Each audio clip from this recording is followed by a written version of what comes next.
Nabuhay ang mga alaala ng martial law ay tinuturing na isa sa mga pinakamadilim na bahagi sa kasaysayan ng Pilipinas.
Of martial law is not a military takeover. I, as your duly elected President of the Republic, use this power which may be implemented by the military authorities, but still is a power embodied in the Constitution to protect the Republic of the Philippines and our democracy.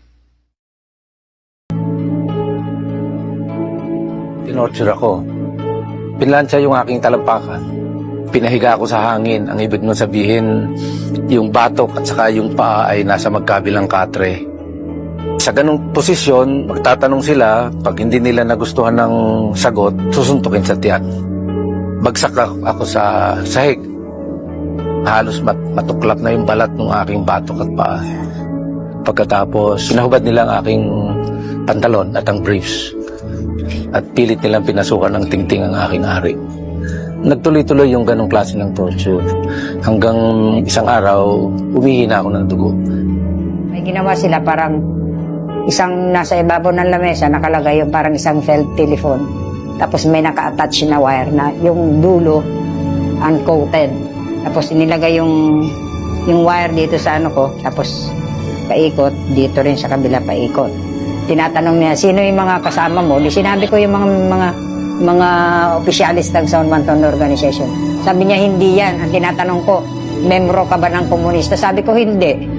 Tapos yun, iniikot nila. Pag sinabi kong hindi, ikot sila ng ikot.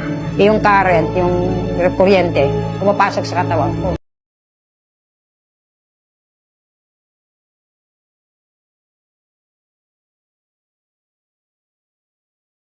Kaya walang hiya kayong mga Marcos. Wala ni isa sa inyo ang bayani. Pabigat lang kayo.